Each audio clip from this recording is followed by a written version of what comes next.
दोस्तों, मेरा नाम है मनीष। आपका फिर से स्वागत है मेरे YouTube channel drawing and painting with Manish sir में। अगला टॉपिक हम रचनावाद और निर्माणवाद पर पढ़ने वाले हैं। रचनावाद और निर्माणवाद दोनों एक ही टर्म है, दोनों का एक ही मतलब है, जिसे इंग्लिश में कंस्ट्रक्टिविज्म भी कहा जाता है। कंस्ट्रक्ट करना यानी निर्माण करना। निर्माण को रचना भी बोलते हैं। रचना करना, निर्माण करना एक ही बात है। नाम से स्पष्ट है, जिस पेंटिंग में किसी न किसी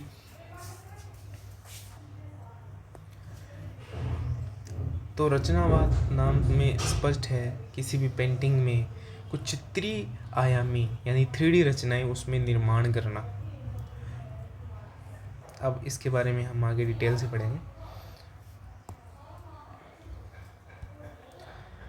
तो रचनावाद का जो प्रारंभ है, रचनावाद नाम से एक पर्टिकुलर आंदोलन का जो शुरुआत हुई थी, वो हुई थी रूस से, रशिया से।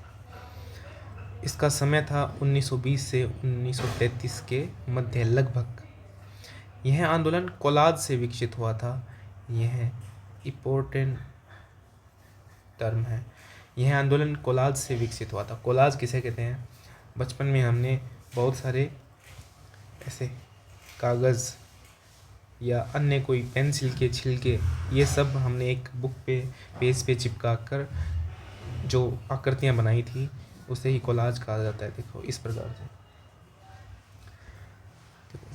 कोलाज में कोई भी वेस्ट मटेरियल हो, जैसे कोई वस्तुएं जो हमें काम में, लकड़ी होती है, गत्ते, अखबार, इन सभी चीज़ों को चिपका कर कोई ऐसी आकृतियाँ बनाना, उसे ही कोलाज बोलते हैं। इस तरह की आकृतियाँ, इसमें देखो ढक्कन लगा हुआ है, ये गत्ते हैं, ये सारी चीज़ें वेस्ट मटेरियल है।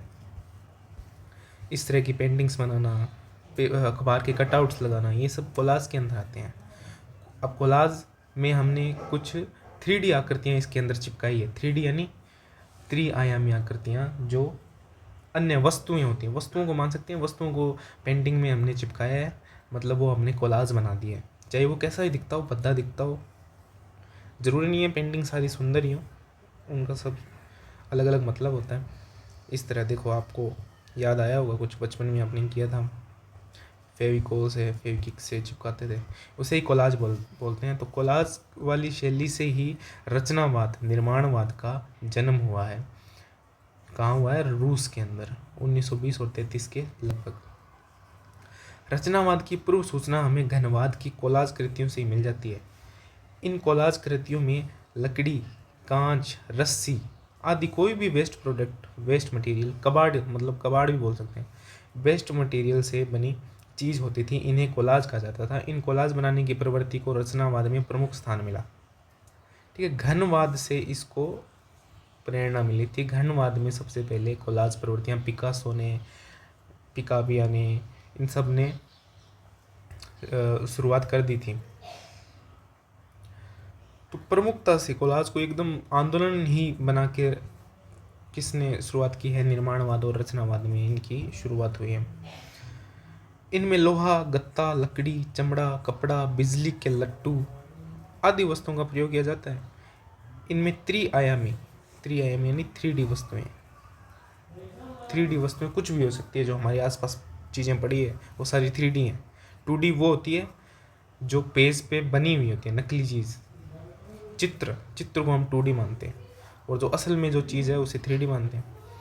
ये 2D 3D का कन्फ्यूजन है, जो हम कभी बाद में सॉल्व करेंगे। इनकी कार्य रचना में तार, कांच, धातु की चादर आदि का प्रयोग किया गया। रचनावाद का घोषणा पत्र इम्पोर्टेंट है, 5 अगस्त 1920 को प्रकाशित किया। किसने किया? व्लादिमीर टटलिन, गाबो और पवेसनर, ये 3 लोग थे, इम्पोर्टेंट है। रचनावाद के किन्हीं 2 कलाकारों के नाम बताइए। तो व्लादिमीर टटलिन, गाबो लिख सकते हैं, पवेसनर भी लिख सकते हैं। ये 3 इंपॉर्टेंट हैं, इनको भी हम आगे पढ़ेंगे। रचनावाद का घोषणा पत्र 5 अगस्त 1920 को शुरुआत हुई रूस के अंदर, और कोलाज से इसका विकसित हुआ है। रचनावाद का जनक किसे माना जाता है? व्लादिमीर टटलिन। ये है रचनावाद के जनक। मोस्ट इम्पोर्टेंट यही चीज़ है, आपकी थ्योरी के अंदर यही चीज़ें आएगी। रचनावाद का विस्तृत रूप बस इतना ही आएगा, उसमें आपको ये सारी जानकारियाँ लिखनी है। कोई भी ऐसे स्पेशल किसी के बारे में नहीं पूछेगा कि 1921 में क्या हुआ था, नहीं, आपको ये सारी जानकारियाँ याद करनी है। मैं थ्योरी के हिसाब से बता रहा हूँ, ना कि कोई कंपटीशन के हिसाब से। कंपटीशन में भी ये चीज़ें काम आती है। इसमें कलाकार वास्तुकला के समान चित्रकला में आकृति रचना करते हैं। वास्तुकला, वास्तुकला क्या होता है? वास्तुकला यानी भवन निर्माण, भवन निर्माण या कुछ स्मारक बनाने, ऐसी चीज़ें, उसके समान चित्रकला में आकृति रचना करते हैं। अब भवन निर्माण भी 3D रचना ही होती है, ईंटों से बना होता है, वो कोई चित्र थोड़ी होता है। तो वही चीज़ें हैं, चित्र न बनाकर पेंटिंग के ऊपर 3D वस्तुएं चिपका देना। गणितीय सूत्रों की व्याख्या के लिए त्रिआयामी आकृति का निर्माण करते थे, 3D वस्तुओं का उपयोग किया जाता था। रचनावाद में समय और स्थान का विशेष स्थान था, प्रमुख विशेष, इसका मतलब है समय और स्थान, भूतकाल वर्तमान, ये सभी प्रमुख विषय माने जाते थे। इसको ध्यान में रखकर चित्र बनाए जाते थे रचनावाद में। इनका मानना था कि मानव अनुभूति के संचार के लिए समाज चाहे पूंजीवादी, समाजवादी, साम्यवादी, कैसा भी हो, मानव अभिव्यक्ति का माध्यम कला हमेशा बना रहेगा। इनका मानना है कि उस समय रशिया में या कहीं भी पूरे दुनिया के अंदर युद्ध वगैरह ये चल रहे थे 1920 के आसपास में, तो पूंजीवादी हो, समाजवादी, कैसी भी बुराइयां समाज में चल रही हो, लेकिन कला हमेशा सर्वोपरि रहेगा। किसमें? मानव की अभिव्यक्ति में, यानी मानव अपनी आंतरिक अभिव्यक्ति, अपने अंदर के विचार लोगों को कला के माध्यम से अगर बताए तो सबसे अच्छा माध्यम कला ही है। 1921 में कलाकार रूस में फर्नीचर, स्टेज, टाइपोग्राफी की ओर मुड़ गए।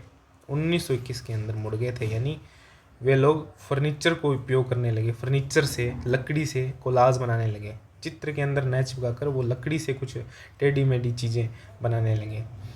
टाइपोग्राफी, पेज के ऊपर सिर्फ लिख लिख कर किसी का चित्र बना देना, टाइपोग्राफी की ओर मुड़ गए। 1933 तक रूस को छोड़कर रचनावाद कला आंदोलन पेरिस और जर्मनी तक चला गया। उसका प्रभाव वहाँ भवन निर्माण और अलंकरण पर पड़ा। 1933 तक क्या हुआ, रूस को तो छोड़ दिया और पेरिस जर्मनी तक यूरोप के अंदर वो वहाँ पे चला गया रचनावाद। यहाँ कलाकारों ने थर्मोप्लास्टिक, रेसिन, वेल्डिंग आदि का उपयोग किया। हर्बर्ट रीड ने इसे दृश्य संबंधों की कला कहा है। दृश्य संबंधों की कला कहा है किसने? हर्बर्ट रीड ने किसे दृश्य संबंधों की कला कहा है? रचनावाद को। दृश्य संबंधों की कला को रचनावाद को दृश्य संबंधों की कला किसने कहा है? हर्बर्ट रीड ने। इंपॉर्टेंट है। इस कला का उद्देश्य क्या था? उद्देश्य था आधुनिक औद्योगिक समाज और शहरी स्थान को प्रतिबिंबित करना। इनका समाज में क्या स्थान है, आधुनिक औद्योगिक और शहर का क्या स्थान है, इस चीज़ को दिखाने के लिए रचनावाद कलाकारों ने प्रयास किया है।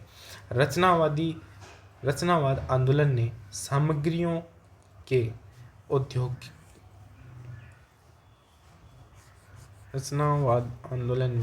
औद्योगिक सामग्रियों के संयोजन के पक्ष में सजावटी शैलीकरण को खारिज किया था। इसका क्या मतलब है?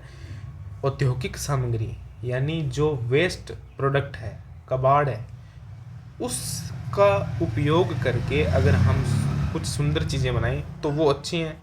और सजावटी शैलीकरण, स्पेशल कोई झूमर बना हुआ है, स्पेशल कोई सजावट के लिए कोई सामान नहीं लाना चाहिए, बल्कि कबाड़ से ही कुछ अच्छी चीज़ें बनाएं तो वो सबसे बेस्ट है। ये रचनावादी आंदोलन की एक विचार था, इम्पोर्टेंट है।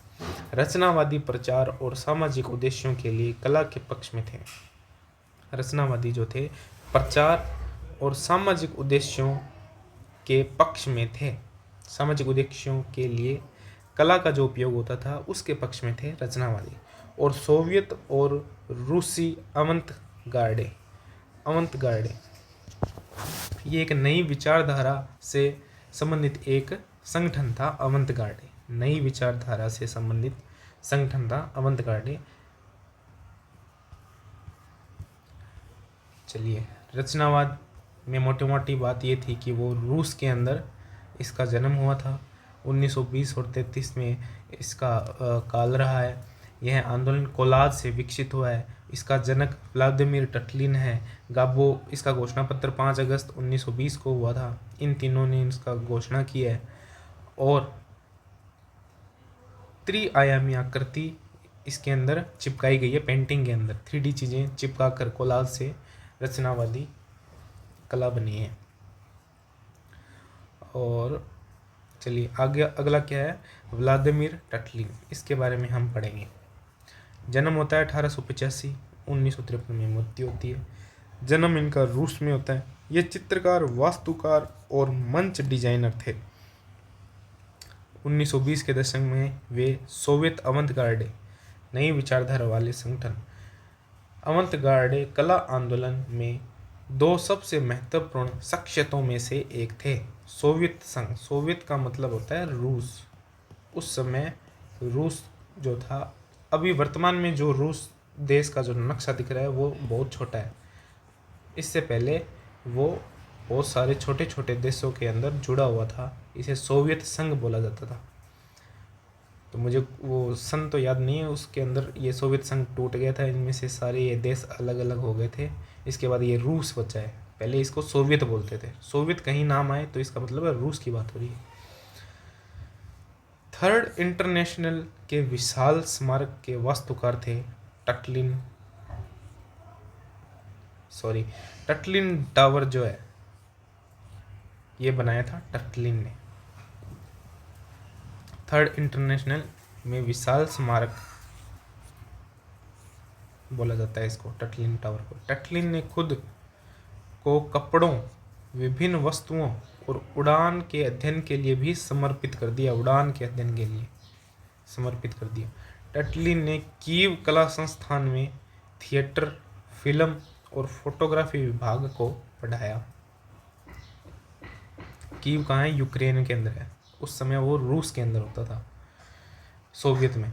टटलिन ने कीव कला संस्थान में थिएटर, फिल्म और फोटोग्राफी विभाग को पढ़ाया भी था। अब अगला कलाकार है एंटोनियो पवेसनर। जन्म होता है 1886, मृत्यु होती है 1962 में। जन्म रूस। इन्हें 20वीं सदी की मूर्तिकला के अग्रदूतों में से एक माना जाता है। इनका छोटा भाई था नुआम गाबो। गाबो और पवेसनर दोनों भाई थे। उन्होंने धातुओं और वेल्डिंग के लिए एक नया प्रयोग खोजा और कला और गणित का मिश्रण बनाने वाले पहले कलाकार बने। कला और गणित का मिश्रण बनाने वाला पहला कलाकार कौन था? पवेसनर था, ठीक है। और वेल्डिंग के लिए इन्होंने प्रयोग किए थे बहुत सारे।